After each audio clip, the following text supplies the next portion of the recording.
BPL concert Sylhet পর্বের জন্য আরেক দফা ভেন্যু পরিদর্শন করলেন বিসিবি কর্তারা। পূর্ব ঘোষিত সময়ের পরিবর্তে লাক্কাতুরায় কনসার্টের তারিখ 2 দিন এগিয়ে আনা হয়েছে। বিসিবি পরিচালক ফাহিম সিনহা বললেন, সিলেট পর্বের কনসার্টকে আকর্ষণীয় করতে কাজ করছেন তারা। 25 ডিসেম্বর চায়ের দেশে পৌষের হিমবাহে উষ্ণতা ছড়াতে আসছে বিপিএল ধামাকা। দেশের একমাত্র ফ্র্যাঞ্চাইজি টুর্নামেন্টের উদ্বোধনী কনসার্ট হবে লাক্কাতুরায়ও। সিলেট ভেন্যু পরিদর্শনে এসে আত্মপান্ত জানালেন বিসিবি পরিচালক ফাহিম সিনহা। রেগুলার প্রসেসে সবকিছু চলছে। আপনার যেভাবে আপনার মানে ইভেন্টগুলো হওয়ার কথা, opening ceremony, Sylhet event, Chattogram event, যেভাবে আপনার ডেটগুলো ফিক্স করা ছিল ওইভাবেই সবকিছু স্মুথলি আগাচ্ছে।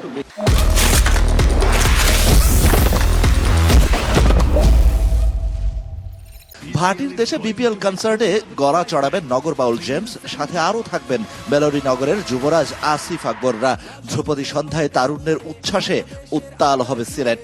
সিলেটে পাচ্ছেন আপনার জেমসকে পাচ্ছেন, আসিফ আকবর, আর মুজারা তো হচ্ছে আপনার থিম সংয়ের জন্য আপনার প্রত্যেকটা ইভেন্টেই থাকছে। চট্টগ্রামে আপনার বললাম আপনার হাবিবার।